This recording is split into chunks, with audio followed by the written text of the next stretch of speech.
Assalamualaikum warahmatullahi wabarakatuh. Selamat datang kembali pada mata kuliah Manajemen Keuangan Bisnis.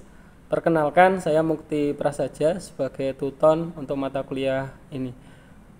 Pada kesempatan kali ini kita masuk di sesi yang kedua. Adapun pembahasan untuk sesi yang kedua ini adalah manajemen modal kerja. Ada dua pembahasan yang nantinya akan kita bahas, yaitu konsep modal kerja dalam perusahaan serta kebutuhan modal kerja. Nah, sebelum masuk ke pembahasan apa sih itu modal kerja, nah yang perlu teman-teman ketahui bahwasannya modal kerja adalah dana yang tertanam dalam elemen aset lancar. Jadi dana ini berada di dalam laporan keuangan, khususnya pada laporan posisi keuangan atau neraca.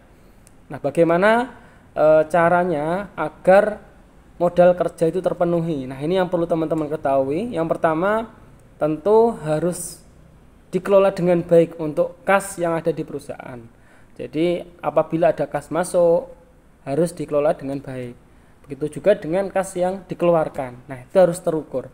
Nah, yang kedua yaitu investasi di persediaan. Jadi persediaan ini sangat penting. Persediaan ini masuk di dalam aset. Karena apa? Karena ini sebagai harta yang dimiliki oleh perusahaan itu sendiri. Oleh karena itu tentu apabila perusahaan memiliki persediaan yang cukup, maka akan sangat baik dalam menjaga kelancaran produksi itu sendiri. Yang ketiga ialah investasi di dalam piutang. Nah, misalkan penjualan kredit. Nah, saat ini kan sangat marak ya penjualan kredit. Nah, ini salah satu upaya untuk menghasilkan modal yang lebih besar atau mendapatkan modal yang lebih besar. Nah, misalkan bisa strategi adanya jatuh tempo, diskon. Nah, ini contoh-contoh bagaimana modal kerja itu bisa digunakan. Nah, dalam hal komposisi modal kerja yang bagus itu seperti apa? Nah, harus dianggarkan dulu, harus direncanakan dulu. Mulai dari tentukan besaran produksi, buat anggaran, dan yang terakhir cari modal berdasarkan kebutuhan.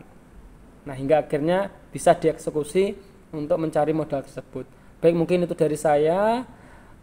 Terima kasih, tetap semangat. Waalaikumsalam warahmatullahi wabarakatuh.